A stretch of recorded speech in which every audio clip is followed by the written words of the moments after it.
J'ai l'impression que vous me refaites un peu la campagne ben, présidentielle. Mais non, moi je fais de la politique. Mais attendez, madame, si vous voulez de la technique, invitez madame Borne. Elle fait mieux que moi. Hein. Elle fera mieux que moi. Elle vient, elle vous fait Non, mais elle vous fera le catalogue, elle sait faire. Moi, mon truc, c'est de faire c'est porter. Je le comprends complètement, mais moi, je voudrais savoir comment ça marche. De porter des combats. Bah, comment ça marche? Je viens de vous faire des propositions, ça vous va pas? Revaloriser le travail. C'est pas moi qui peux les faire, hein, c'est Emmanuel Macron. Mais... Vous me dites, non mais vous me demandez comment ça marche. Je vais vous donner le mode d'emploi. Voilà. Sur le pouvoir d'achat, on a des propositions très claires.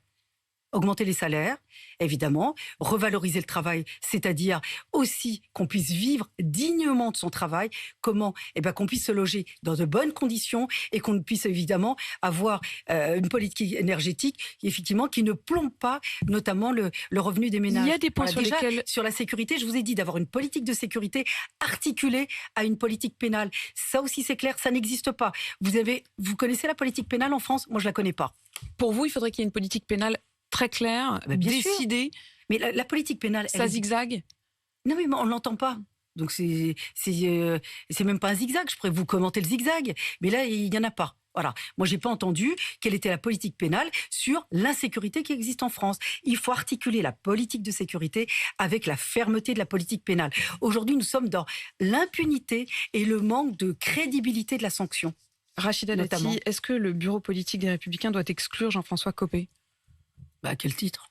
Parce qu'il a dit qu'il fallait un pacte, alors que, répond Christian Jacob, il n'est pas question d'un pacte. Mais non, mais Jean-François Copé, il l'a expliqué hier en comité stratégique. Justement, et d'ailleurs, sous votre antenne hier, il a dit, nous... Il était l'invité de Maxime Zusac hier soir. Et il a dit, nous, on fera des propositions très claires, et à ces conditions-là, d'ailleurs... Vous êtes assez proche de cette position-là, finalement, du coup? Mais non, mais...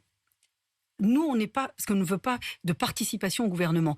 On a le droit d'exprimer des sensibilités ou des nuances. Il faut aussi avoir le sens de la nuance. C'est vrai que parfois, je ne l'ai pas beaucoup.